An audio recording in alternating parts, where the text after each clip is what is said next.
ఇప్పుడు నేను చెప్పబోయే కవిత మీరు వినలేకపోవచ్చు. నేను చూపించబోయే దృశ్యాలు మీరు చూడలేకపోవచ్చు. కారణం, కేబుల్ ఆపరేటర్ల గొంతుపై కత్తిపెట్టి సాక్షి ఛానల్ ప్రసారాలు ఏపీలో నిలిపివేశారు. ఒకవైపు కత్తులతో స్వైర విహారం చేస్తున్నారు, మరోవైపు విచ్చలవిడిగా దాడులు చేస్తున్నారు. అర్ధనగ్నంగా నిలబెట్టి మోకాళ్లపై కూర్చోబెట్టి తమ రాక్షసత్వం ప్రదర్శిస్తున్నారు. వ్యవస్థలున్నాయి, మరి పని చేస్తున్నాయా అంటే సమాధానం లేదు. మరి ఇప్పుడేం చేయాలి? అందుకే ఆ దేవుణ్ణి ప్రార్థిస్తున్నాను. దేవుడా, రక్షించు నా రాష్ట్రాన్ని. పచ్చ మూకల నుంచి, పచ్చ రౌడీల నుంచి, పెద్ద మనుషుల నుండి, పెద్ద పులుల నుండి, నీతులు 2 నాల్కులు సాచి బుసలు కొట్టే నిర్హేతుక కృపా సర్పాల నుండి, రెచ్చగొట్టే విధ్వంసకారుల నుండి, వారి సైనికుల నుండి, వారి వారి ప్రతినిధుల నుండి, విలువలు లేని ఎల్లో మీడియా నుండి, వాటి యజమానుల నుండి, విధ్వంసాల నడుమ వేడుక చూసే పరంపర నుండి, దేవుడా, 5.5 కోట్ల మనుష్యుల నిజమైన ప్రాణమున్న మనుష్యులతో నిండిన రాష్ట్రం నాది.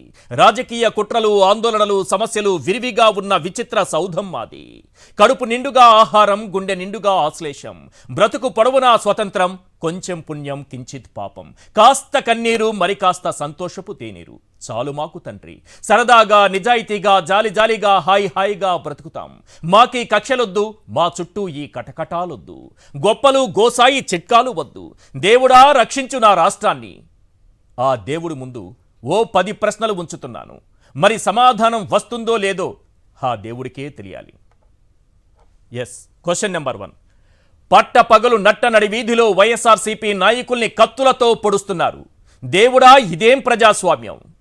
Question number 2. గుంపులు గుంపులుగా ఇళ్లపై పడి కొట్టి బట్టలిప్పించి కాళ్ళు పట్టించుకుంటున్నారు. దేవుడా, ఇదేం ప్రజాస్వామ్యం? Question number 3. రాళ్లు కోడిగుడ్లతో వైఎస్ఆర్సీపీ మాజీ ఎమ్మెల్యేల ఇళ్లపై దాడులు చేస్తున్నారు. దేవుడా, ఇదేం ప్రజాస్వామ్యం? Question number 4. యూనివర్సిటీల్లోకి చొరబడి వైస్ ఛాన్సలర్పై విరుచుకుపడి ఎల్లో రౌడీయిజం చూపుతున్నారు. దేవుడా, ఇదేం ప్రజాస్వామ్యం?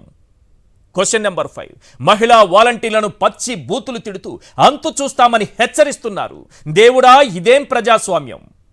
Question number 6. వైఎస్ఆర్ సిపికి ఓటేసిన వారి పెన్షన్లు తీసేస్తామని బహిరంగంగా బెదిరిస్తున్నారు. దేవుడా, ఇదేం ప్రజాస్వామ్యం? Question number 7. జగన్ కట్టించిన ఆసుపత్రులపైన తెగబడి పేషెంట్లను సైతం భయభ్రాంతులకు గురి చేస్తున్నారు.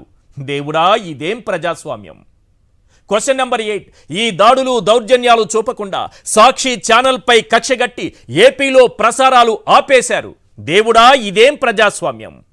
Question number 9. కేబుల్ ఆపరేటర్ల గొంతుపై కత్తిపెట్టి సాక్షి ఛానల్ కట్ చేసి ప్రజా గొంతుకను నొక్కేశారు. దేవుడా, ఇదేం ప్రజాస్వామ్యం? Question number 10. నిజాన్ని నిర్భయంగా చూపిస్తూ ప్రజల పక్షాన నిలబడి సాక్షి టీవీపై ఉక్కుపాదం మోపారు. దేవుడా, ఇదేం ప్రజాస్వామ్యం? ఈ 10 ప్రశ్నలు భగవంతుడి ముందు ఉంచి ప్రార్థించాల్సిన పరిస్థితి ఏర్పడింది. సమాధానం దొరుకుతుందా అంటే చెప్పలేని పరిస్థితి. ఎందుకంటే కొన్ని దృశ్యాలు మీకు ఇప్పుడు చూపించబోతున్నాను. నేను ముందుగానే చెప్పాను, ఇప్పుడు నేను చెప్పే మాటలు, నేను చూపించే దృశ్యాలు చాలామంది చూడకపోవచ్చు. కారణం, సాక్షి ఛానల్ ప్రసారాలను ఏపీలో కట్ చేసేశారు. కేబుల్ ఆపరేటర్ల మెడపై కత్తి పెట్టి మరి వెంటనే ఆపించేశారు. ప్రజా గొంతుకుగా నిలబడినటువంటి సాక్షి ఛానల్ ప్రసారాలు నిలిపివేయడం అనేది, ఈ దాడులు చూపించకూడదు, ఈ దౌర్జన్యాలు చూపించకూడదు, కత్తులతో స్వైర విహారాలను సాక్షి ఛానల్ చూపించకూడదు. వాళ్ళు చేస్తున్నటువంటి దుర్మార్గపు అసాంఘిక కార్యకలాపాలు ఏవి కూడా ప్రజల కంటికి కనపడకూడదు, రాష్ట్రంలో ఎవరూ తెలుసుకోకూడదు.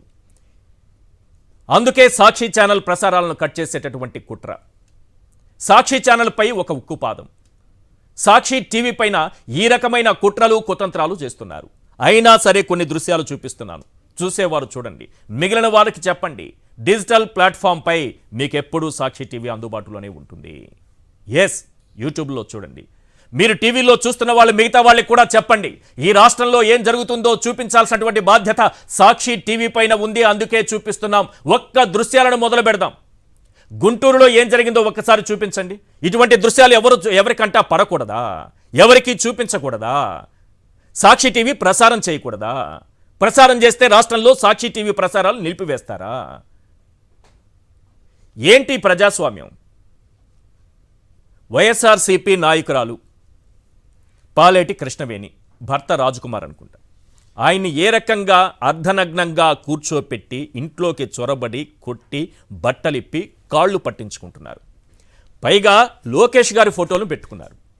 సార్ లోకేష్ గారు దయచేసి మీరు స్పందించాలి వెంటనే. ప్రజలందరూ అడుగుతున్నారు, మేం ఓట్లేసింది వీటి కోసం కాదు అని, మీకు అధికారం కట్టబెట్టింది వీటి కోసం కాదు అని. ఇలాంటి ఘటనలు ఎక్కడా జరగకూడదు.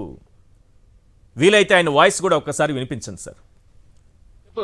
గతంలో నేను లోకేష్ గారి, చంద్రబాబు నాయుడు గారి, భువనేశ్వర్ గారి పార్టీలో ఉన్న వ్యక్తులు గాని ఏమన్నుంటే నేననుంటే మనస్ఫూర్తిగా క్షమించమని నువ్వు మీ ఆవిడ మొత్తం నా కుటుంబ సభ్యులు నా భార్యతో సహా అనుంటే క్షమించమని కోరుకుంటా. చంద్రన్న కాళ్ళు నా కాళ్ళు కాదు లోకేష్ గారు నువ్వు క్షమించమని అడగాల. అడుగు చెప్పు.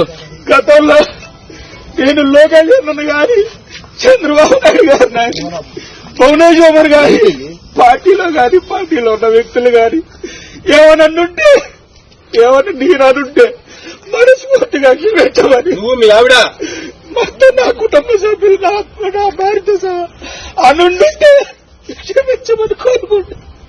చంద్రన్న కాళ్ళు నా కాళ్ళు కాదు లోకేష్ గారు నువ్వు క్షమించమని అడగాల. అడుగు చెప్పు. ఈ రాష్ట్రంలో జరుగుతున్నటువంటి దాడులు, కర్రలు కత్తులు రాళ్లతో విరుచుకుపడుతున్నారు. మాజీ ఎమ్మెల్యేల ఇళ్లపైకి రాళ్లు విసురుతున్నారు, కోడిగుడ్లు విసురుతున్నారు, రెచ్చగొడుతున్నారు. వాళ్ళ ఇళ్ల ముందు టీడీపీకి సంబంధించినటువంటి ఫ్లెక్సీలు పెడుతున్నారు. దమ్ముంటే బయటకు రారా అని రెచ్చగొడుతున్నారు. పట్టపగలు నడి వీధిలో నూజివీడ్లో ఏం జరిగిందో మనం చూసాం. వైఎస్ఆర్సీపీ కార్పొరేటర్ పైన ఏ రకమైన దాడి చేశారో కత్తులతో, నడి రోడ్డులో కత్తులతో పొడిచి పొడిచి పొడిచి ప్రాణం హరించేటటువంటి పరిస్థితి. నిజంగా ఎవరైనా తప్పు చేస్తే, ఎవరైనా తప్పులు చేసున్నా, అంతకుముందు వీరు అలాంటి కార్యక్రమాలకు పాల్పడి ఉన్నా, తప్పు చేసిన ఎవరినైనా శిక్షించండి, చట్టపరంగా శిక్షించండి, చట్టపరంగా చర్యలు తీసుకోండి. కానీ ఏంటి దుర్మార్గం? ఎక్కడున్నాం మనం? ప్రజాస్వామ్యం ఎక్కడుంది? ప్రజాస్వామ్యం ఉన్నటువంటి దేశంలో, రాష్ట్రంలోనే మనం ఉన్నామా? దేవుడా రక్షించు నా రాష్ట్రాన్ని అని వేడుకోవలసినటువంటి పరిస్థితి ఎందుకు వస్తోంది? బీహార్ను తలపిస్తోందని పదే పదే చెప్పుకోవలసినటువంటి పరిస్థితి ఎందుకు వస్తోంది? ఇళ్లలోకి చొరబడి మహిళల్ని కూడా చూడకుండా కొట్టి, అతన్ని లాక్కొచ్చి బట్టలు విప్పదీసి కాళ్ళు పట్టించుకుంటున్నారంటే ఎక్కడున్నాం మనం? ఇటువంటి దృశ్యాలు ఎవరూ చూడకూడదు. ఈ దృశ్యాలు ఎవరికి ప్రసారం చేసి చూపించకూడదు.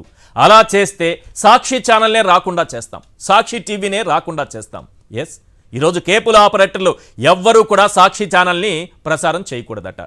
చాలా వరకు ప్రసారాలు ఆపేశారు. ఎక్కడ? ఏపీలో సాక్షి ఛానల్ కనబడకుండా చేశారు. ప్రజా గొంతుకై వినిపిస్తున్నటువంటి సాక్షి టీవీ మీద ఎందుకు ఈ కక్ష? ఈ దృశ్యాలు చూపించకూడదా? ఇది నేను చూపిస్తుంది రాష్ట్ర ప్రజలకు మాత్రమే కాదు, ముఖ్యమైన నాయకులందరికీ కూడా, చంద్రబాబు నాయుడు గారికి, లోకేష్ గారికి, పవన్ కళ్యాణ్ గారికి, వారికి కూడా చూపిస్తున్నాను. అయ్యా, ఇలా జరుగుతోంది రాష్ట్రంలో, దయచేసి మీరు స్పందించండి, ఈ దాడులు ఆపండి అని ఒక్క పిలుపునివ్వండి సార్, ఒక్క ప్రెస్ మీట్ పెట్టండి సార్. ఇందుకోసం ప్రజలు మనకు అధికారం అప్పగించలేదు, మనం మంచి పాలన అందించాలని వారు కోరుకున్నారు, అందుకే మనకు అధికారాన్ని అప్పగించారు. మీరు దాడులకు పాల్పడకండి, ఇలాంటి ఘటనలకు పాల్పడకండి, ఎవరిపైనా దాడులు చేయకండి, ఎవరిపైనా దౌర్జన్యాలు చేయకండి, ఎవరిని కొట్టకండి, కత్తులతో స్వైర విహారం చేయకండి. నిజంగా ఎవరైనా తప్పు చేసి ఉంటే గత ప్రభుత్వంలో ఈ రకంగా దాడులు చేస్తున్నా, రౌడీయిజం చేస్తున్నా, లేకపోతే మరో రకంగా ఎవరైనా తప్పులు చేస్తుంటే వాళ్ళపైన తప్పకుండా మనం చట్టపరంగా చర్యలు తీసుకుందాం. ప్రజాస్వామ్యంలో ఇలాంటి దాడులు కరెక్ట్ కాదని ఒక్క మాట సార్, ఒకే ఒక్క మాట, మీ పిలుపు ఒక్కటి వస్తే ఇవన్నీ ఆగిపోతాయి. కానీ ఎప్పుడు వస్తుంది? 4-5 రోజులుగా ఇటు కౌంటింగ్ ముగిసింది, అటు అటాకింగ్ మొదలైంది. ఆ రోజు నుంచి ఈ రోజు వరకు వేడుకుంటూనే ఉన్నాను. దయచేసి ఇప్పటికైనా స్పందించండి. లోకేష్ గారు మీ ఫోటో పెట్టి మరీ ఆ విధంగా చేస్తున్నారంటే అక్కడ ఒక వ్యక్తిని అవమానించినట్టు, ఒక వ్యక్తిని కొట్టినట్టు, ఒక వ్యక్తిని అర్ధనగ్నంగా నిలబెట్టినట్టు, ఒక వ్యక్తితో కాళ్ళు పట్టించుకున్నట్టు కాదు. ఇది మిమ్మల్ని కూడా అవమానించినట్టు, వారు మిమ్మల్ని కూడా అవమానించినట్టే. మీ అనుమతి లేకుండా మీ ఫ్లెక్సీ అక్కడ పెట్టి, మీ జెండా అక్కడ పెట్టి, మీ ఫోటో అక్కడ పెట్టి, ఒక వ్యక్తిని అర్ధనగ్నంగా నిలబెట్టి, కుటుంబ సభ్యులు అందరూ చూస్తుండగా కొట్టి కొట్టి కొట్టి కాళ్ళు పట్టించుకుంటే, మీ ఫోటో ముందే అలాంటిది జరిగితే మీరు స్పందించాల్సినటువంటి అవసరం ఉంది. వెంటనే రియాక్ట్ కండి. ఇలాంటి దాడులకు పాల్పడకండి అని ఒక్క పిలుపునివ్వండి. చంద్రబాబు నాయుడు గారు ప్లీజ్ మీరు కూడా దయచేసి ఒక్క పిలుపునివ్వండి సార్. ఆ రోజు ఇటు పవన్ కళ్యాణ్ గారు అటు చంద్రబాబు నాయుడు గారు మనకి ప్రజలు అధికారం అప్పగించింది మనం ప్రతీకారాలు తీర్చుకోవడానికి కాదు, మంచి పాలన అందించడానికి అని చెప్పారు. వెంటనే రియాక్ట్ అయ్యారు. కౌంటింగ్ పూర్తయిన తర్వాత ఎస్ ఆహ్వానించదగినటువంటి స్టేట్మెంట్లు అవి. కానీ ఏం జరుగుతోంది? మీరు ఇచ్చినటువంటి స్టేట్మెంట్కి జరుగుతున్నటువంటి పరిస్థితులకి ఎక్కడా పొంతన కుదరడం లేదు. రోజుకొక 20-30 దృశ్యాలు చూపిస్తున్నా నేను, ఎక్కడెక్కడ దాడులు జరిగాయి, ఎలా దాడులు జరిగాయని. ఇప్పుడు మళ్ళీ తెల్లవారుజామున చూడండి ఎటువంటి దాడులు చేశారు, ఏ రకంగా దాడులు చేశారు. ఇంకొకటి నర్సీపట్నంలో బహిరంగంగా తిడుతున్నారు సార్, వాలంటీర్లను తిడుతున్నారు, వైఎస్ఆర్సీపీకి ఓటేసినటువంటి వారిని తిడుతున్నారు, మీ పెన్షన్లు కట్ చేస్తామంటున్నారు, మహిళా వాలంటీర్లని పచ్చి బూతులు వినలేం. బీప్ సౌండ్ వేసుంటారు మా వాళ్ళు, తప్పకుండా వినలేం. అటువంటి మాటలు మాట్లాడుతున్నారు. వైఎస్ఆర్సీపీకి ఓటేస్తే అవ్వాతాతల పెన్షన్ తీసేస్తారట. ఎవరెవరి ఇళ్లపై దూరి ఎవరెవరిని కొట్టాలనేది కూడా వాళ్లే డిసైడ్ చేస్తారట. ఇప్పటికే వైఎస్ఆర్సీపీకి సంబంధించినటువంటి కొంతమంది కార్యకర్తలు కాళ్లబేరానికి వచ్చారంట. అయినా సరే వదలరట. కాళ్లబేరానికి వచ్చారో రాలేదో తెలియదు, ఒకవేళ వచ్చారే అనుకుందాం, అయినా వదలనంటే ఏంటి మీ మానవత్వం? ఎక్కడుంది ప్రజాస్వామ్యం? ఎక్కడుంది మానవత్వం? ఎక్కడుంది? ఒకసారి ఆ నాయకుడు ఏం మాట్లాడారో వినిపించండి. నర్సీపట్నం నియోజకవర్గంలో భీమబోయినపాలెం టీడీపీ సర్పంచ్ గారట, కిషోర్ గారట. ఏం మాట్లాడారో ఒక్కసారి వినిపించండి రాష్ట్ర ప్రజలకి. నా కొడక నువ్వు ఎక్కడున్నా వదిలే పని లేదు. నా కొడక చెబుతున్నాను, నువ్వు ఎక్కడున్నా వదిలే పని లేదు. అలాగే కళ్ళు తాగిన కోతుల్లో ఈ వాలంటీర్లు చూసాం కదా, ఒక్కొక్కకి చెబుతున్నాను, త్వరతో గుండా కట్టుకొని ఉన్నాను. నీకు పాముతో ఏ రకంగా ఉంటుందో చూపిస్తాను ఈ 5 సంవత్సరాలు. ఈ బియ్యంబోయిన పాలనలో చింతలూరు, గండిపేట కాకుండా మన గ్రామంలో అచ్చంగా ఎస్సీ కాలనీలోని 4 పెన్షన్లు వేపేస్తున్నాను. మన గ్రామంలో 11 పెన్షన్లు వేపేస్తున్నాం. మొత్తం 15 పెన్షన్లు. వదిలే ప్రసక్తి లేదు. నా కొడక నువ్వు ఎక్కడున్నా వదిలే పని లేదు. నా కొడక చెబుతున్నాను, నువ్వు ఎక్కడున్నా వదిలే పని లేదు. అలాగే కళ్ళు తాగిన కోతుల్లో ఈ వాలంటీర్లు చూసాం కదా, ఒక్కొక్కకి చెబుతున్నాను, త్వరతో గుండా కట్టుకొని ఉన్నాను. నీకు పాముతో ఏ రకంగా ఉంటుందో చూపిస్తాను ఈ 5 సంవత్సరాలు. ఈ బియ్యంబోయిన పాలనలో చింతలూరు, గండిపేట కాకుండా మన గ్రామంలో అచ్చంగా ఎస్సీ కాలనీలోని 4 పెన్షన్లు వేపేస్తున్నాను. మన గ్రామంలో 11 పెన్షన్లు వేపేస్తున్నాం. మొత్తం 15 పెన్షన్లు. వదిలే ప్రసక్తి లేదు. ఎవరు చెప్పారు సార్, మీకు ఎవరు ఇచ్చారు కిషోర్ గారు ఈ టార్గెట్? చంద్రబాబు నాయుడు గారే అలాంటి టార్గెట్ పెట్టుకోలేదు. మంచి సంక్షేమ పథకాలు ఇస్తానన్నారు. రేపు 1వ తారీఖు నుండి చాలా పథకాలు అందించాల్సి ఉంది. వారు మంచి మంచి టార్గెట్ పెట్టుకున్నారు. ఉద్యోగాలు ఇవ్వాలంటున్నారు, 20 లక్షల ఉద్యోగాలు అంటున్నారు, సంవత్సరానికి 4 లక్షల ఉద్యోగాలు అంటున్నారు. ఇవి కదా టార్గెట్స్ పెట్టుకుని 5 ఏళ్లు వదలమనే టార్గెట్ చంద్రబాబు నాయుడు గారు చెప్పారా మీకు? అంటే మీకు మీరుగా పెట్టేసుకుని, మీకు మీరుగా కక్ష కట్టేసుకుని, మీకు మీరుగా ఈ రకంగా వార్నింగ్లు ఇచ్చి పబ్లిక్లో ఈ రకమైనటువంటి బండబూతులు తిడుతుంటే మీకు ఓట్లు వేసినటువంటి ప్రజలు ఏమనుకోవాలి చెప్పండి? మీకు అధికారం ఇచ్చారు కదా, ఇచ్చింది ఇందుకేనా? డెఫినెట్గా క్వశ్చన్ చేస్తారు. నేను ఇంకో మాట కూడా చెప్తున్నా, ఈరోజు రాష్ట్రంలో ఎక్కడా సాక్షి టీవీ రాకుండా కేబుల్ ఆపరేటర్ల పైన మెడపైన కత్తి పెట్టి సాక్షి టీవీ ప్రసారాలు ఆపేశారు. ఇది నా ఒక్కడి బాధ్యత కాదు. నేను ఇక్కడ కూర్చొని మీరు యూట్యూబ్లో చూడండి, లేకపోతే మిగతా ప్లాట్ఫామ్ మనకి కనిపిస్తుంది డిజిటల్ ప్లాట్ఫామ్ పైన ఎక్కడో చోట చూడండి అని చెప్పడం కాదు. ప్రజలందరూ కూడా చైతన్యవంతులై ఒత్తిడి తీసుకురండి, పోరాటం చేయండి. మా ఛానల్ మాకు కావాలి, ఎందుకు ఆపారని నిజాలు చెప్పాలి కదా. ఇప్పుడు 2 దృశ్యాలు చూపించాను నేను. ఇవి మిగతా టీవీల్లో, మిగతా ఛానల్స్లో వస్తాయా? వాళ్ళు చూపిస్తారా? వాళ్ళు చెబుతారా? మీ వరకు చేరనిస్తారా? ఏ పేపర్లో అయినా కనిపిస్తుందా రేపు ఎల్లో మీడియాలో? ఏ టీవీలో అయినా కనిపిస్తుందా ఈ దృశ్యం? ఇలాంటివి రోజుకి 20-30 వస్తున్నాయి రాష్ట్ర వ్యాప్తంగా. 30 కనీసం 30 దాడులు చేయడం, కొట్టడం, కోడిగుడ్లు విసరడం, రాళ్లు విసరడం, విశ్వవిద్యాలయాలు యూనివర్సిటీల మీద పడి కొడుతున్నారు. సరే, సచివాలయాల్ని పగలగొట్టారు, ఓకే. వైఎస్ఆర్ పేరు కనిపిస్తే కాళ్ళతో తంతున్నారు, పగలగొడుతున్నారు, పేర్లు లాగేస్తున్నారు, ఓకే. పలాసలో సార్ కిడ్నీ రీసెర్చ్ సెంటర్, దాన్ని కూడా పగలగొడతారా? కిడ్నీ రీసెర్చ్ సెంటర్, అక్కడున్న వైఎస్ విగ్రహాన్ని పగలగొడతారా? కిడ్నీ వ్యాధిగ్రస్తులు ఉన్నారు సార్ అక్కడ, వాళ్ళకి మంచి వైద్యం అందాలి. 104 కిలోమీటర్ల దూరంలోని రిజర్వాయర్ నుంచి 742 కోట్ల రూపాయలు ఖర్చు పెట్టి 804 గ్రామాలకు మంచినీరు అందించారు వైఎస్ జగన్మోహన్ రెడ్డి గారు.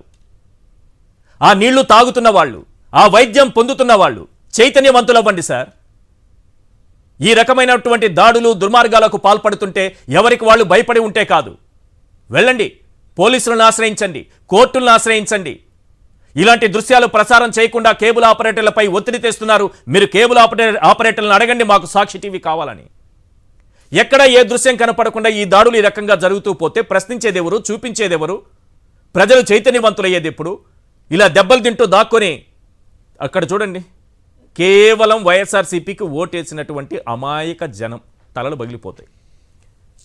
ఎవ్వరు కానీ ఈరోజు మేము వైఎస్ఆర్సీపీకి ఓటేశామని ధైర్యంగా బహిరంగంగా చెప్పుకోలేనటువంటి పరిస్థితి కనిపిస్తోంది. మరి ఇవి ప్రసారం చేస్తే సాక్షి టీవీ రావద్దట, ఇటువంటి దృశ్యాలు సాక్షి టీవీ ప్రసారం చేయకూడదట. ఎన్ని తలలైనా పగిలిపోవచ్చు, ఎన్ని కత్తిగాట్లైనా తగలొచ్చు, ఎంతమంది బట్టలైనా విప్పేయొచ్చు, అర్ధనగ్నంగా కూర్చోబెట్టచ్చు, కాళ్ళు పట్టించుకోవచ్చు. కానీ ఈ దృశ్యాలు ఏవి రాష్ట్ర ప్రజలు చూడకూడదు. మేము చేసే దౌర్జన్యం మేము చేస్తూ ఉంటాం, మా దౌర్జన్యకాండ కంటిన్యూ అవుతుంది, మా హింస ఇలాగే కొనసాగుతుంది, మేము ఇలాగే అందరిపైన దాడులు చేస్తాం. ఇవేవి కూడా ప్రజల కంటికి కనిపించకూడదు, ప్రజలకు వినిపించకూడదు, ప్రజలకు చూపించకూడదు, ప్రజల వరకు చేరకూడదు. నేను అందుకే ప్రజల్ని కూడా రిక్వెస్ట్ చేస్తున్నా, అప్పీల్ చేస్తున్నా, దయచేసి అందరూ కూడా సాక్షి టీవీ కావాలని చైతన్యవంతులై మీ ఆపరేటర్ని, మీ కేబుల్ ఆపరేటర్ని అడగండి. ఎందుకు రాదు? డబ్బులు కడుతున్నారు కదా, తప్పకుండా వస్తుంది. ఈరోజు టీవీలో చూస్తున్న వాళ్ళు మిగతా వాళ్ళకు చెప్పండి సార్, ఏం జరుగుతుందో చూపించాల్సినటువంటి బాధ్యత మా పైన ఎంత ఉందో చూడాల్సినటువంటి బాధ్యత, తెలుసుకోవాల్సినటువంటి బాధ్యత ఈ సంఘంలో, ఈ రాష్ట్రంలో పౌరులుగా ప్రతి ఒక్కరిపైన ఉంది. ఇలాంటి దాడులను అరికట్టాల్సిన బాధ్యత ప్రతి ఒక్కరిపైన ఉంది.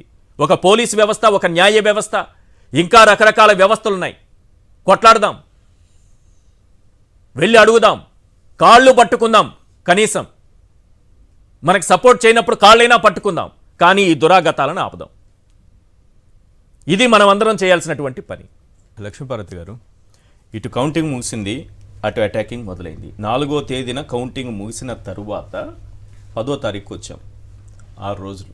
మొదటి రోజు ఏదో కొంత ఉంటుంది కదా, కొంత ఆవేశం ఉంటుంది వాళ్ళలో, ఏదో గెలిచామనేటటువంటి ఇది ఉంటుంది. సరే, దాంతో ఏదో 1-2 చోట్ల ఈ గొడవలేమో అనుకుంటే 6 రోజులైంది, రోజు రోజుకు పెరిగిపోతుంది. చాలా మంది భయపడి అండర్ గ్రౌండ్లోకి వెళ్ళిపోతున్నారట. ఏపీలో ఎవరు ఉండలేని పరిస్థితి ఉందంట. ఇప్పుడు బట్టలు లేకుండా వాళ్ళ కుటుంబం ముందే విప్పి అతన్ని కూర్చోబెట్టి కొట్టి కాళ్ళు పట్టించుకుంటున్నారు. పైగా వార్నింగ్లు ఎలా ఉన్నాయంటే, వాలంటీర్లు మహిళల గురించి నేను బీపేశాను అక్కడ, ఇంకా ఆ మాటలు మనం వినలేము, అనలేము, మన నోట్స్తో పలకలేము. వాళ్ళకు వార్నింగ్. వైఎస్ఆర్సీపీకి ఓటేసినటువంటి పెన్షనర్లను కూడా మీ పెన్షన్లు కట్ చేసేస్తామని అంటున్నారు. ఏం చెప్తారు? ఏంటి అరాచకం? ఎప్పుడు ఆగాలి? ఎలా ఆగాలి?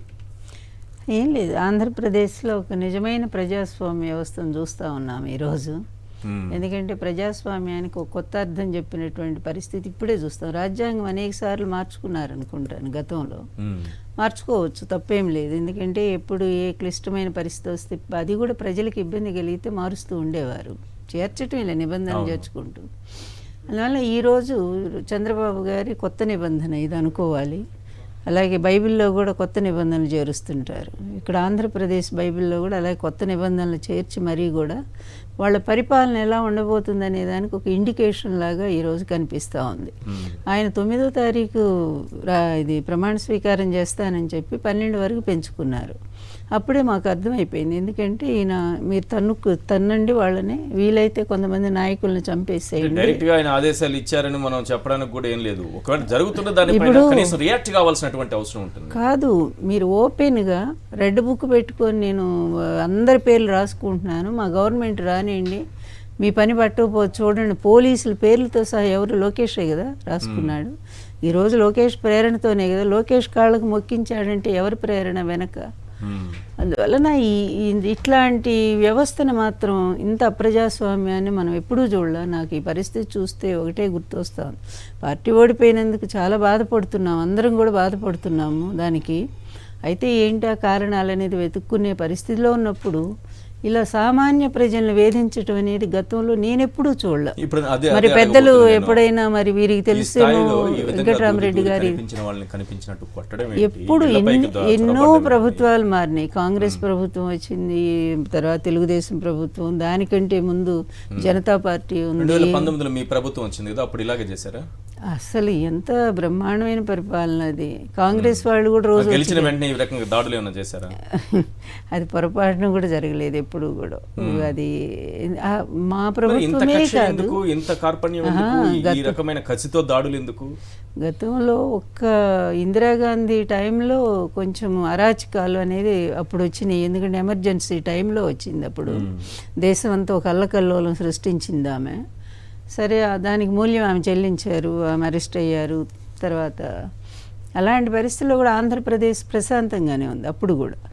ఆంధ్రప్రదేశ్లో కాంగ్రెస్ పార్టీ ఉంది కనుక, తర్వాత జనతా పార్టీ ఉంది కొన్నాళ్ళు, అయినా వాళ్ళ మీద ఎక్కడ కూడా దాడులు ఏం జరిగినట్లేదు. అయితే నాయకులను అరెస్ట్ చేసి పెట్టారు ఎమర్జెన్సీలో.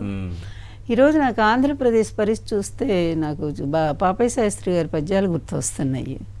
కర్కశ కరాళ కారు మేఘాల నీడలెగురుతున్నవి ప్రజల నెమ్మొగములందు, క్రౌర్య కౌటిల్య గాఢాంధకార పటలి క్రమ్ముకున్నది దిగ్దిగంతమ్ములెల్ల, ఈ నిస్తబ్దతకు అంతరార్థమేదియో, ఏ నిర్భాగ్య నిరర్ధక నీరస గళం బెల్గెత్తి వాపోవునో, ఈ నిశీధి నిస్వనం ఎవరు ఆలకిస్తారో అన్నట్టుగా చాలా గొప్ప పద్యాలు రాశారు ఆయన. అంటే ఇప్పుడున్న పరిస్థితిని ఊహించి అప్పుడే రాసినట్టు అనిపిస్తోంది.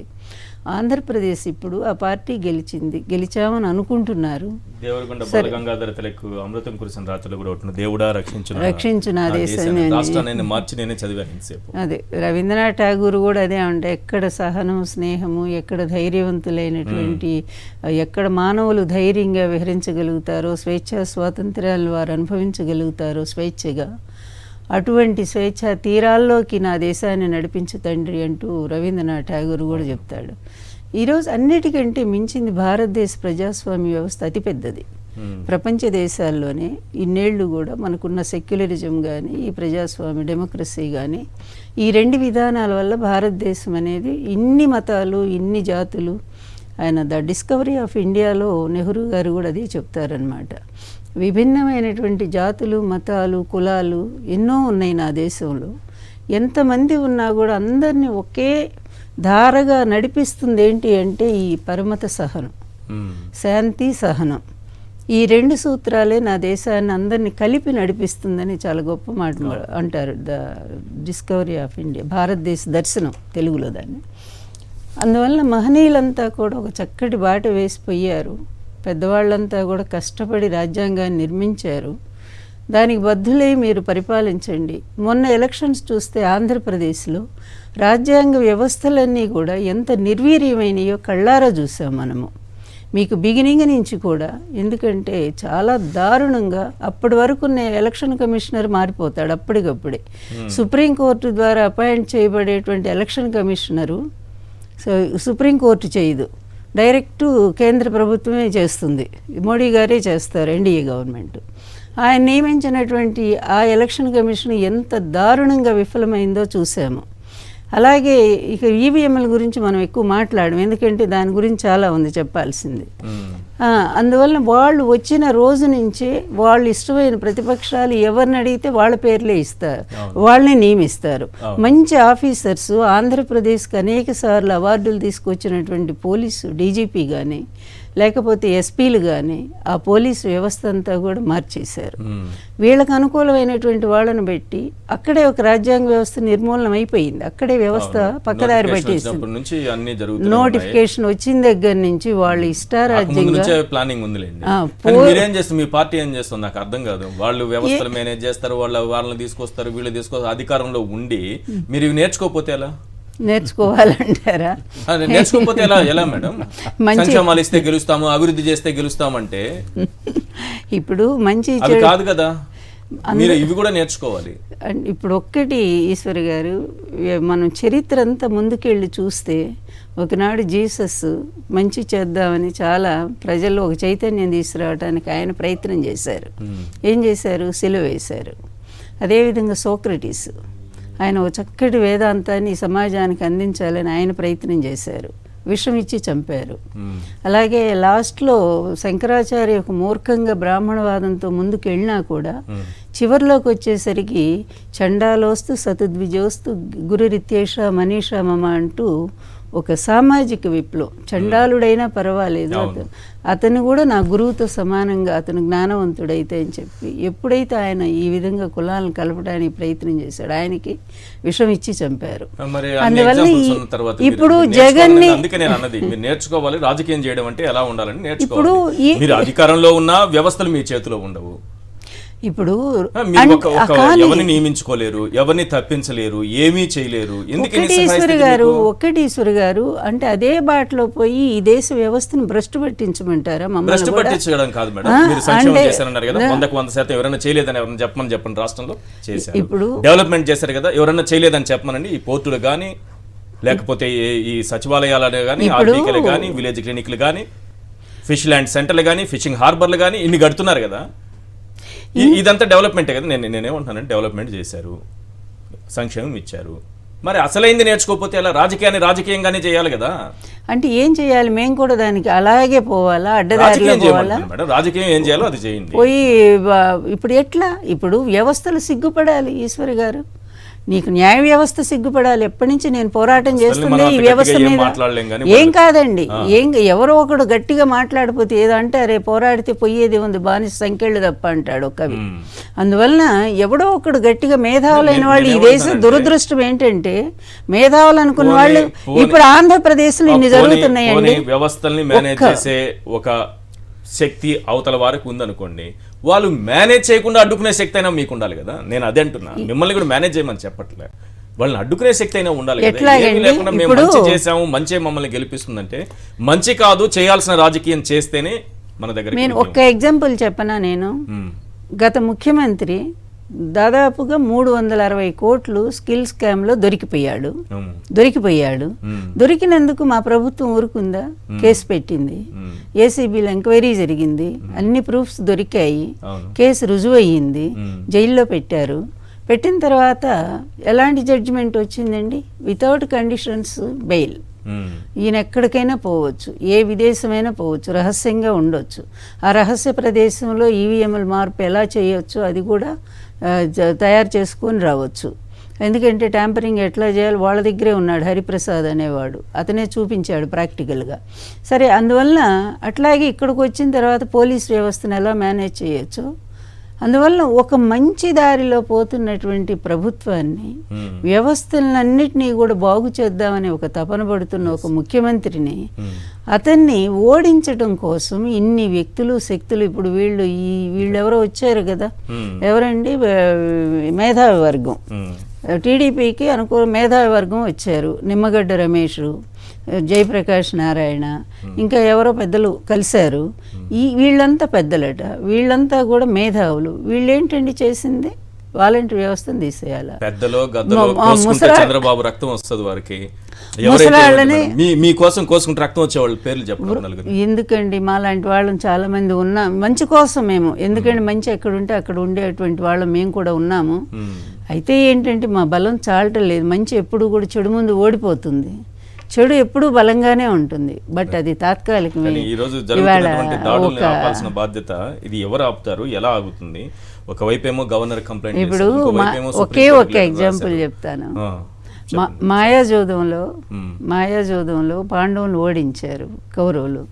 దుర్యోధనుడు ఎంత అహంకరించాడు, అబ్బో నేను గెలిచాను ఇంకేంటి వాళ్ళ రాజ్యం కూడా నాకు వచ్చి చేరింది అనే అహంకారంతో వాడు గెలవల, డైరెక్ట్గా గెలిపించింది ఎవరు? మాయాజోదం. ఇక్కడ కూడా అంతే, గెలిపించింది ఎవరు? రాజ్యాంగ వ్యవస్థలు గెలిపించినాయి. అతను స్వతహాగా ప్రజల నుంచి గెలవలేదు. గెలిచిన తర్వాత వాళ్ళు ఎన్ని అవమానాలు చేశారు. సేమ్ ఇప్పుడు ఆంధ్రప్రదేశ్లో లాగే ఆడవాళ్ళని కొడుతున్నారు, గర్భిణీ స్త్రీలను భయపెడుతున్నారు, ఇంటి మీద పోయి వాళ్ళని దారుణంగా, అసలు మామూలుగా కాదు, కత్తులు కటార్లు తీసుకొని పోతున్నారు. ఇది రాజ్యాంగమా? ఏం చెప్తారండి? రేపు ముఖ్యమంత్రిగా ప్రమాణ స్వీకారం చేసి ఆయన అదేవిధంగా ఆయనకు తోడుగా నిలిచి అబ్బో నేనేదో ఈ వ్యవస్థనే బాగు చేస్తాను చూడండి అంటూ వచ్చినటువంటి పవన్ కళ్యాణ్ గారు వీటికి ఏం సమాధానం చెప్తారండి? వీటికి ఏం చెప్తారు? మీరైనా వచ్చి బహిరంగంగా ఒక పిలుపునివ్వండి సార్ అని. వెంకటరామరెడ్డి గారు 6 రోజుల నుంచి చూస్తున్నాం, రోజు ప్యానెల్లో మీరు కూడా వచ్చి కూర్చుంటున్నారు. మీరేమో వ్యవస్థలు ఉన్నాయి సార్, డెఫినెట్గా ఒక మంచి రిజల్టే వస్తుంది, ఈ దాడులు ఆగుతాయి అన్నారు. 6 రోజులైంది సార్. నేను ఆ రోజు చెప్పాను వ్యవస్థలు ఉన్నాయి కానీ ఏం జరుగుతోంది, రిజల్ట్ ఎక్కడ అని అడుగుతున్నాను నేను. ఇప్పుడు ఇక్కడ ఒక ఎప్పుడు లేనటువంటి ఒక విచిత్రమైన సంఘటన అండి, విచిత్రమైనటువంటి సిచ్యువేషన్ వచ్చింది ఇప్పుడు. అంటే ఎప్పుడు కూడా ఎలక్షన్ జరిగిన తర్వాత ప్రమాణ స్వీకారానికి 2-3 రోజుల లోపలనే టైం ఉంటుంది. ఈసారి 5-6 రోజులు టైం రావడంలో అంతకుముందు ముఖ్యమంత్రి ఆపద్ధర్మ ముఖ్యమంత్రిగా ఉన్న ఆయన రిజైన్ చేసిన తర్వాత గవర్నర్ గారు బాధ్యతను స్వీకరించాలి కొత్త గవర్నమెంట్ వచ్చేంత వరకు. తర్వాత ఈ విద్వేషాలు ఇవన్నీ కూడా మనం చూస్తుంటే, ఇప్పుడున్నటువంటి మీరు చూపించినటువంటి దాడులు ఇవన్నీ చూస్తుంటే నాకు మణిపూర్ దాడులు గుర్తొస్తున్నాయి. అంటే అక్కడ ఎవరి నాయకుల మాట వినటువంటి సిచ్యువేషన్కి వెళ్ళిపోయింది. ప్రధానమంత్రి గారి మాట వినలేదు, అక్కడ ఉన్నటువంటి లోకల్ నాయకుల మాట వినలేదు. విద్వేషాలను అంతకుముందు దీనంటికి కారణాలు ఎవరు? లోకల్గా ఉన్న గవర్నమెంట్లు, బయట నుంచి వచ్చిన గవర్నమెంట్లు, లేకపోతే సెంట్రల్లో ఉన్న గవర్నమెంట్, వీళ్ళందరూ కూడా అక్కడ నుండి ప్రజల్లో ఉన్నటువంటి మనోభావాలను తెలుసుకోకుండా ఉన్నందువల్ల అక్కడ విద్వేషాలు ఎక్కువైపోయినాయి. ఇప్పుడు కూడా నేను వీళ్ళందరినీ కూడా ఇప్పుడు ఈ కార్యకర్తలని అట్లీస్ట్ నాయకులు మీరు వచ్చేంత వరకు అట్లీస్ట్ ఇప్పుడు మేము అధికారంలో లేము కదా అనేటువంటి కాదు, మేము ఇంకా ప్రమాణ స్వీకారం చేయలేదు కదా, ఇది మా చేతుల్లో లేదు కదా అనకుండా ఒక నాయకుడు అనేవాడు ఎంతోమంది కార్యకర్తల్ని తన ఫాలోయర్ని కంట్రోల్ చేయగలిగినటువంటి శక్తి కలిగిన వాడు. ప్రజాస్వామ్యంలో ఇటువంటి గెలుపు ఓటములని సమానంగా తీసుకొని దాన్ని మీరు స్వీట్లు పంచుకోండి, టపాసులు కాల్చుకోండి, మానవత్వాన్ని సాటండి, ఇంకా ఏదైనా చేయండి. కానీ ఇటువంటి ఇంత దారుణంగా దొమ్మిలు, దాడులు, హత్యలు, దూషణలు, బూతులు, రిస్ట్రిక్షన్స్ను, స్వేచ్ఛను హరించడము, నిర్బంధించడము, ఇటువంటి దమనకాండలు చేస్తూ ఉన్నప్పుడు అట్లీస్ట్ గవర్నర్ వ్యవస్థ లేదంటే ప్రధానమంత్రి గారి ఆఫీస్ అయినా ఇవన్నీ చూస్తున్నారు కాబట్టి ప్రధానమంత్రి గారి ఆఫీస్ అయినా మిగతా నాయకులకి ఒక్కసారి ఫోన్ చేసి అయ్యా మీ రాష్ట్రంలో ఈ విధంగా జరుగుతుంది, మిమ్మల్ని నాయకులుగా ఎన్నుకున్నారు, రేపు మీ గవర్నమెంట్ రాబోతుంది, మీ నాయకులకి, మీ చోటా నాయకులకి, మీ కింద ఉన్న నాయకులకి, కింద ఉన్న కార్యకర్తలకి మీరు సంయమనం పాటించమని చెప్పండి అని చెప్పినా అట్లీస్ట్ గవర్నర్ గారు ప్రెస్ మీట్ పెట్టి బాబు రాష్ట్రంలో ఈ విధంగా జరుగుతుంది, పోలీస్ వ్యవస్థ కొంచెం కంట్రోల్లో తీసుకోండి, పోలీసులు కొంచెం యాక్ట్ చేయండి దీనిపైన, లేకపోతే కలెక్టర్లకు ఆర్డర్ ఇచ్చేసి అక్కడ తాలూకాల్లో ఉన్నటువంటి వాళ్ళకి ఆర్డర్స్ ఇచ్చి ఇటువంటి సిచ్యువేషన్ని కంట్రోల్ చేయగలిగినటువంటి వ్యవస్థలు మన దగ్గర ఉన్నాయి. ఇప్పుడు కోర్టుల దాకా వెళ్లాల్సిన పని లేదు, మన దగ్గర ఉన్నటువంటి సామర్థ్యమైనటువంటి వ్యవస్థలు ఉన్నాయి, పోలీసు వ్యవస్థ ఉంది, గవర్నర్ వ్యవస్థ ఉంది, వీటన్నిటిపైన. ఇప్పుడు నేను మొన్న కూడా మీకు చెప్పాను ఒకటి, ప్రజలకు అందరికీ ఒక పిలుపుని కూడా ఇచ్చాను. ఏంటంటే మీరు ఈరోజు విద్వేషాలకో లేకపోతే అత్యానందంతోనో అత్యుత్సాహంతోనో మీరు ఏదైనా ఇవి నేరాలు చేసుకుంటూ వెళితే అవి ఖచ్చితంగా నేరాలు. ఈరోజు మనం ఉత్సాహంతో చేసి మా నాయకుడు మెప్పు కోసమైనా మనం విగ్రహాలు కూలగొట్టో లేకపోతే ఇంకోటి చేసో లేకపోతే పార్కుల్ని కూడా పగలగొట్టారు. పార్కుల్లో మనలాంటి వాళ్ళు అట్లీస్ట్ సీనియర్ సిటిజన్స్ అన్న వాక్ చేస్తారు, వాటిలో అవి పగిలిపోయినాయి, ప్రగతి నిరోధకాలుగా మారిపోయిన పరిస్థితి వచ్చింది. హాస్పిటల్స్ని కూడా పగలగొట్టారు. హాస్పిటల్ అంటే ఇప్పుడు మనం రీసెర్చ్ సెంటర్ హాస్పిటల్ అంటే వీటిలో నాయకుల ప్రమేయం ఉందా లేదా అనేది పక్కన పెడితే సార్, ఇవన్నీ జరుగుతున్నప్పుడు నాయకులు ముగ్గురు కానీ నలుగురు కానివ్వండి, ఇప్పుడు 4 పార్టీలు 3 పార్టీలు అందరు కలిసి ఉన్నారు కదా, వాళ్ళు కనీసం ఒక్క స్టేట్మెంట్ ఇవ్వండి. ఇప్పుడు ఈ రాష్ట్రంలో ఉన్న ఏదైనా ఒక ఆస్తి ధ్వంసం అయిందంటే రేపు అది మీ బాధ్యతే కదా, మళ్ళీ దాన్ని సరియాల్సిన బాధ్యత మీరు గవర్నమెంట్లోకి వచ్చిన తర్వాత మళ్ళీ గవర్నమెంట్ పైన భారం పడుతుంది కదా. ఇప్పుడు రేపు మనం శ్రీలంక లాగా జరగకుండా లేకపోతే శ్రీలంక లాగా మన రాష్ట్రం కూడా వెనక్కి వెళ్లకుండా ఉండాలి అంటే ఇక్కడ ఉన్నటువంటి ఆల్రెడీ ఉన్న వాటిని పగలగొట్టుకుంటే మళ్ళీ మనం దాన్ని ఖర్చు పెట్టాలి కదా.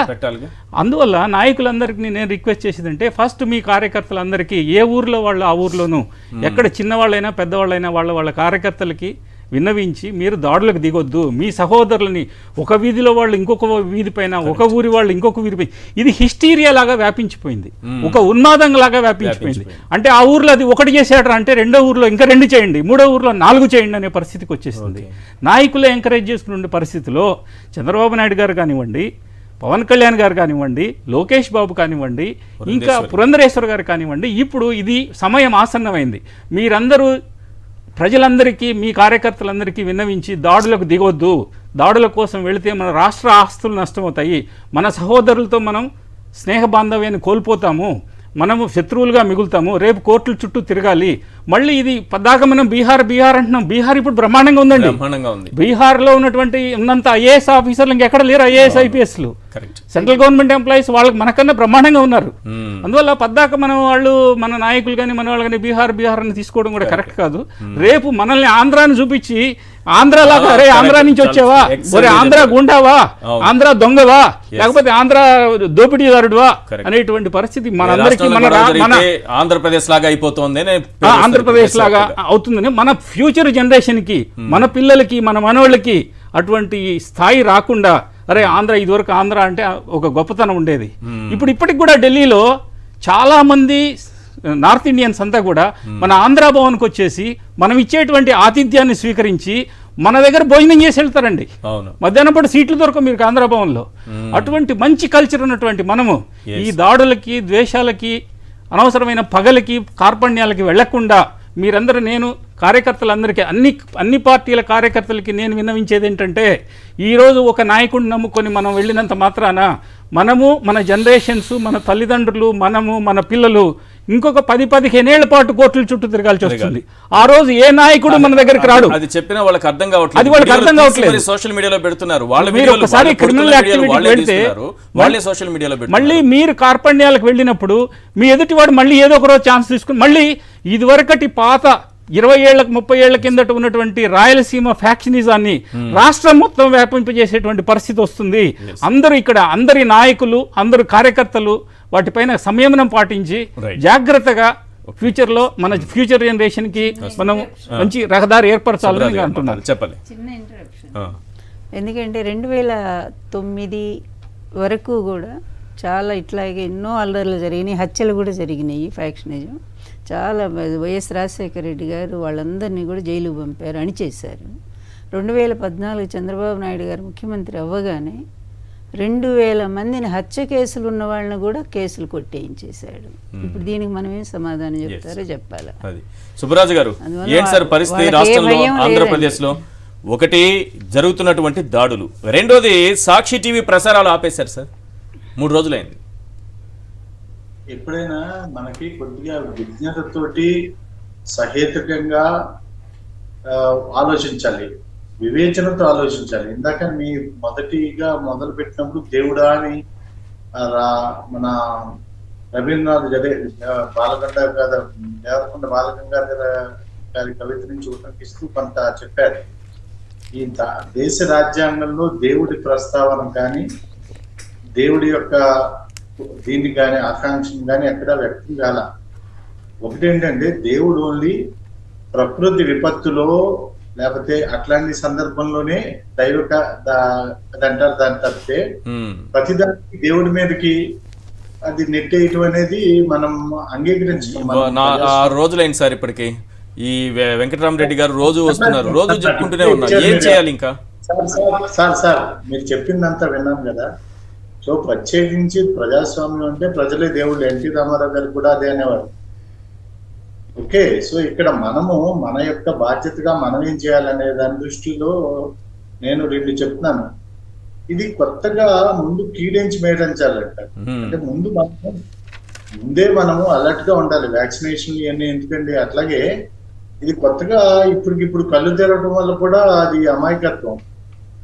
ఆయన ఓపెన్ గా చెప్పారు, చాలా మంది నాయకులు ఎన్నికల ప్రచారంలో తోలు తీస్తా, తాట తీస్తా, అనగదొక్కుతా, పాతాలను తొక్కేస్తాం, మేము అంతు చూస్తా, భయం ఎలా ఉంటుందో పరిచయం చేస్తా, భయాన్ని రుచి చూపిస్తా అని రెడ్ బుక్లతో పట్టుకుని చూపిస్తున్నప్పుడే, అట్లాగే ప్రతిదానికి రాజారెడ్డి రాజ్యాంగం అని చెప్పి కడప ఇంకోటి అని చెప్పి లేకపోతే పులివెందుల పంచాయతీలని అన్నప్పుడే ఆ స్పృహ సోయ మనకు ఉండాలా ఎట్లాంటి పరిస్థితుల్లో మనం ఉన్నామని. కాదు, నేను అనుకున్నాను సార్, మీరైనా సరే అనుకో ఉంటారు ఇది ప్రచారానికే పరిమితం అవుతుందేమో, బట్టలు ఇప్ప తీసుకొడతాము, చేతులకు సంఖ్యలు వేసి లాక్కెళ్తాము, ఒక్కొక్కరి తాట తీస్తాం, తోలు తీస్తామంటే నేనైతే అనుకున్నా. మీరైతే ఏమనుకున్నారో చెప్పాలి మరి. మీరు నేను కాదండి, ఈ వ్యవస్థలో మనం ఎప్పుడు మీ గతంలో గుర్తు చేస్తే సిరివెన్నెల సీతారామ శాస్త్రి గారు ఒక సినిమా గాయం సినిమాకి రాస్తాడు ఒక పాట, ఏది నిగ్గదీసు అడుగు ఈ సిగ్గులేని సమాజాన్ని నింపుతో అడుగు. ఈ వ్యవస్థలు, ప్రజలు, పార్టీలు అన్ని సక్రమంగా ఉంటే అసలు చాలా ఇవి రావు. మానవ హృదయంలో కనుక సౌహార్దత్వం, మనం అందరం రోజు ప్రతిజ్ఞ చేసి వచ్చిన వాళ్ళే. ప్రతిజ్ఞ జవహర్లాల్ నెహ్రూ గారు ఇంకొక ఆయన ఎవరో కలిసి రాశారు. అందరూ సోదరులాగా బతుకుతాము, పెద్దలను గౌరవిస్తాము, ఇవన్నీ ఆ ప్రతిజ్ఞలు. తర్వాత ప్రమాణాలు అంటే ఈ ప్రమాణ స్వీకారం సందర్భంగా ప్రమాణాలు భయం లేకుండా, పక్షపాతం లేకుండా, రాగద్వేషాలకు అతీతంగా, వివక్షకు ఈ అన్ని ప్రమాణాలు చేస్తాం. అవన్నీ text book, political science text book లోని, రాజ్యాంగ దాంట్లో ఇందాక నేను లాయర్ గారు, అడ్వకేట్ గారు అన్నాను, ఇక్కడ అన్ని వ్యవస్థలు ఉన్నాయండి. వ్యవస్థలు అన్ని పుస్తకాల్లో ఉన్నాయండి. ఇక్కడ చాలా బాధాకరం ఏంటంటే దాదాపుగా 13 ఏళ్లు సాగిన తెలంగాణ ఉద్యమంలో కానీ, లేకపోతే బీహార్లో కానీ, ఇప్పుడు గత 25 ఏళ్లలో ఇట్లాంటి సంఘటనలు నేను చూడలా. తెలంగాణలో కూడా ప్రభుత్వం మారింది సార్. సార్ మీ ఎక్స్పీరియన్స్ చెప్పండి. తెలంగాణలో ప్రభుత్వం మారింది, ఈ రకమైనటువంటి దాడులు, దౌర్జన్యాలు, ఈ రకంగా కొట్టడాలు ఉద్యమ కాలంలోనే నేను చెప్తున్నానండి, ప్రభుత్వం మారడం గురించి కాదు. ఉద్యమ కాలంలో కూడా నేను తెలంగాణలోనే ఉన్నానండి. ఉద్యమ కాలం అంతా తెలంగాణలోనే ఉన్నాను. మేము ఎప్పుడు భయపడలా, మేము వెళ్ళిపోదాం అనుకోలా, ఊర్లోంచి పారిపోలా, రక్తపు చుక్క చెందలేదు తెలంగాణ ఉద్యమ కాలంలో. అవును, ఒక రోడ్డు మీద జనాల్ని ఇళ్లలోకి వచ్చి కొట్టింది లేదు, ఆస్తుల మీద ధ్వంసం లేదు. అవన్నీ నేను అందుకనే చెప్తున్నాను, 1980లో కొన్ని పట్టణాలలో ఇట్లా ఉండేది, 1990లో బీహార్లో ఇట్లా ఉండేది, ఈ మధ్యన సార్ చెప్పిన మణిపూర్ లో ఇట్లా ఉంది. సో ఇక్కడ ఈ పొలిటికల్ రిటరిక్ అంటారు, ఈ యువకదంపుడు ఉపన్యాసాలు, వ్యవస్థలు ఉన్నాయి, అవన్నీ అందరికీ తెలుసు, ఏమున్నాయో ఏమి లేవో, దేనికి ఏమి పరిధిలో పరిమితిలో అందరికీ అన్ని తెలుసండి. ఇక్కడ బాధాకరమైనది ఏంటంటే ఈ రాజకీయ పార్టీ ఓడిపోయిన మీ పార్టీకి సంబంధించి కూడా ఒక నిష్క్రియాపరంగా ఉండిపోవడం చాలా బాధాకరం.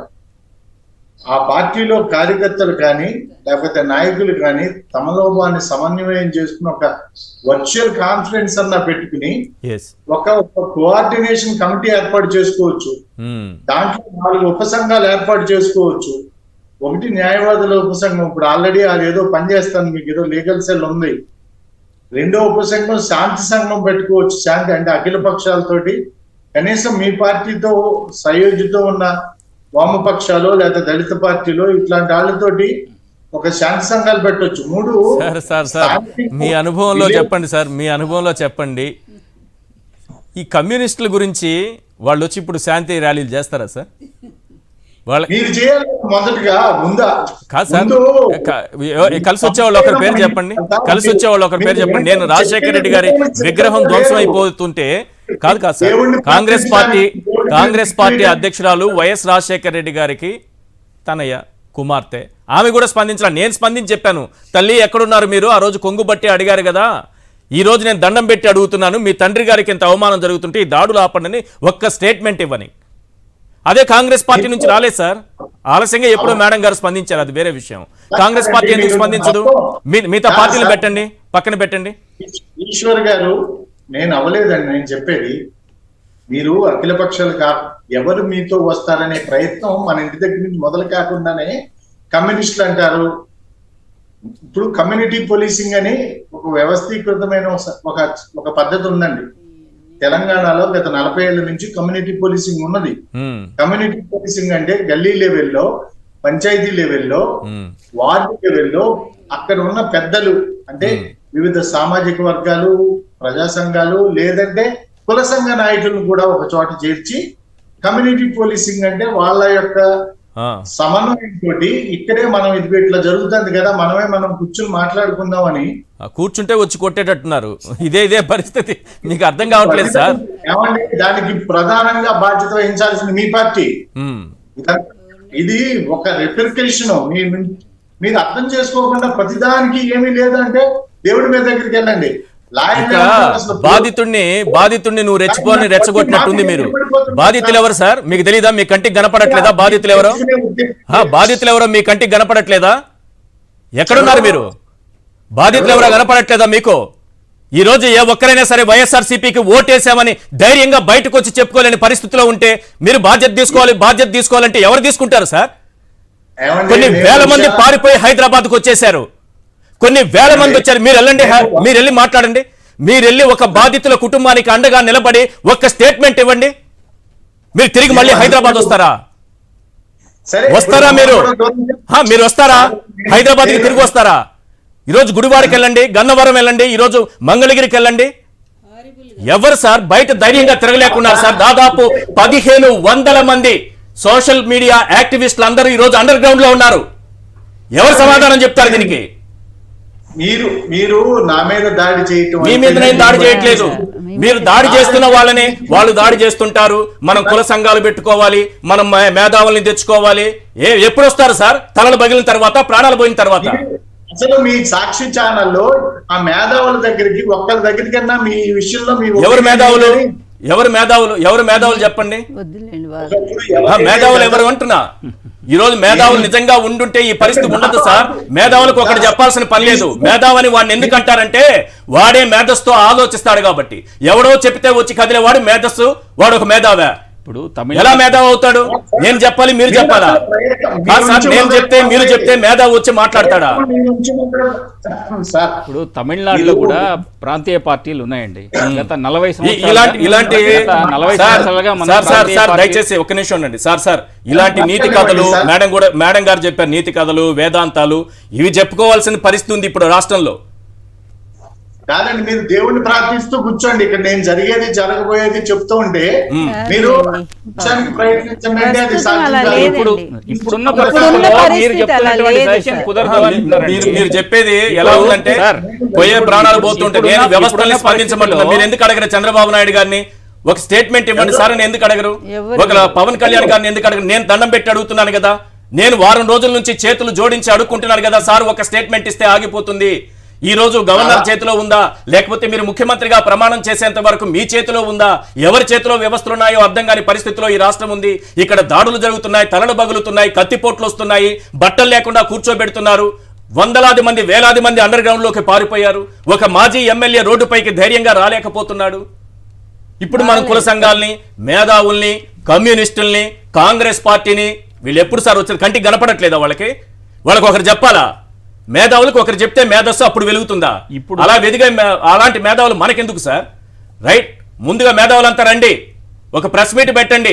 చంద్రబాబు నాయుడు గారిని, పవన్ కళ్యాణ్ గారిని, లోకేష్ గారిని, పురంధేశ్వరి గారిని డిమాండ్ చేయండి. ఈ రకంగా దాడులు జరుగుతుంటే మీరందరూ ఏం చేస్తున్నారు? వెంటనే ఒక స్టేట్మెంట్ ఇవ్వండి, ఈ దాడులు ఆపండి అని. ఆ మేధావులు రావాలి. మేధావులకు నేను చెప్పాలా? వెళ్ళి మీరు చెప్పాలా? ఇప్పుడు ఎవరైతే సోకాళ్ళ మేధావులు అందరూ కూడా ఇంతకాలం నేను మీ వ్యాఖ్యల్ని అలో చేయట్లేదు. మీరు మాట్లాడిన పద్ధతి కూడా కరెక్ట్ కాదు. నేను డైరెక్ట్ గా చెప్పేస్తున్నా. ఇప్పుడు మేధావులు రావాలి, పార్టీలు రావాలా, కుల సంఘాలు రావాలా? వాళ్ళకి ఒకరు చెప్పాలా? కనిపడట్లేదా దృశ్యాలు? చూడట్లేదా వారం రోజుల నుంచి ఏం జరుగుతుందో? దారుణంగా ఉంది. కాంగ్రెస్ పార్టీ నిద్రపోతోందా? కమ్యూనిస్ట్ పార్టీ నిద్రపోతోందా? ఎవరు చెప్పాలి సార్ వాళ్ళకి? మీ పార్టీ నుంచి రావాలని మొదటగా మీ నాయకులు సార్ భయంతో పారిపోతుంటే మీ పార్టీ నుంచి వచ్చే దెబ్బలు తింటున్నారు. ఇప్పుడు ధైర్యంగా బయటకు వచ్చిన వాళ్ళే దెబ్బలు తింటున్నారు. మీరు చెప్పినటువంటి ఆ మేధావులకి, మీరు చెప్పినటువంటి పార్టీని ఒకసారి రమ్మని చెప్పండి. ఆ సార్ వాయిస్ ఒకసారి మ్యూట్ చేయండి, మిగతా వాళ్ళతో మాట్లాడదాం ప్లీజ్. చెప్పండి. ఇప్పుడు మనం గత 40 సంవత్సరాలుగా ప్రాంతీయ పార్టీలు తమిళనాడులో కూడా వస్తున్నాయి. ఒకసారి వాళ్ళు గెలుస్తారు, ఒకసారి వీళ్ళు గెలుస్తారు. అట్టర్ ఫ్లాప్గా ఒకసారి ఓడిపోతారు, మళ్ళీ ఇంకోసారి గెలుస్తారు. వాళ్ళు రాష్ట్రాభివృద్ధి కోసం కేంద్ర ప్రభుత్వం పైన ఒత్తిడి తీసుకొచ్చి వాళ్ళకి కావాల్సినటువంటి ఇన్ఫ్రాస్ట్రక్చరు, ఇండస్ట్రీసు, రోడ్సు, వాళ్ళకి కావాల్సిన వసతులన్నీ తీసుకుని రెండు పార్టీలు కూడా పోరాడినాయి తప్ప ఇంటర్నల్ గా వాళ్ళకి ఏదైనా గొడవలు ఉన్నా సరే ధర్నాలు చేయడము ఇవి చేయడం తప్ప ఎప్పుడు దాడులు చేసుకున్నటువంటి కార్యక్రమాలు ఏమి లేవు. నాయకుల్ని జైలు అందువల్ల ఇప్పుడు సుబ్బరాజు గారు చెప్పినట్టు రాజకీయ పార్టీలు ఎవరు పిలవాలి వాళ్ళని? ఇప్పుడు ఈ ఇంటర్మీడియట్ పీరియడ్ లో సార్ ఇప్పుడు రావాలి. అట్లీస్ట్ రావాలి కదా. ఇప్పుడు ఈ రావాలి. స్టేజ్ లో వైఎస్ఆర్సీపీకి 11 ఇప్పుడు సీట్లు ఇచ్చి బయట రాకుండా కొడుతూ సార్, లోపల కూర్చొని నేను చేస్తున్నారు. ఓపెన్ గా మరి నేను ఓపెన్ రావాల్సిన గా కమ్యూనిస్ట్ పార్టీలు ఏమైపోయి కాంగ్రెస్ సార్ పార్టీ సోకాల్డ్ మేధావులు నేను ఓపెన్ గా అందరిని అడుగుతున్నా. ఆ.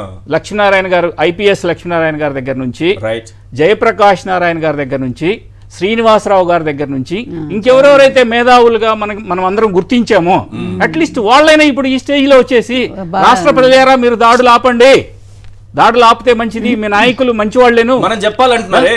ఇప్పుడు నేను వెళ్ళి చెప్పాలి. ఇప్పుడు సాక్షి మీడియాను డోర్ కొట్టి చెప్పాలి. వాళ్ళ కళ్ళు కనపడవా? లేకపోతే ఈశ్వర్ గారు చెప్పడం కాదు, వీళ్ళందరూ కూడా ఇప్పుడు సమాజంని దృష్టిలో పెట్టుకొని శాంతి భద్రతలను దృష్టిలో పెట్టుకొని ప్రజలంతా మనవాళ్లేను, ఓటర్లందరూ మనవాళ్లేను, ఓట్లు వేసినప్పుడు మాత్రమే వాళ్ళు డివైడ్ అవుతారు 2 పార్టీలకి గానో 3 పార్టీలకనో, తర్వాత వాళ్ళందరూ కూడా మన ప్రజలేను, మన అన్నదమ్ములేను, మన బావమరుదులేను, మన అక్క చెల్లెళ్ళేను అనేటువంటి వాదనకి వీళ్ళు ఎందుకు వచ్చేసి ఇప్పటిదాకా అట్లీస్ట్ మీడియాలో వీళ్ళు సోకాళ్ళు మేధావులు చాలా మంది ఉన్నారు కదా సార్, వీళ్ళందరూ ఎందుకు చెప్పట్లేదని నేను అడుగుతున్నాను.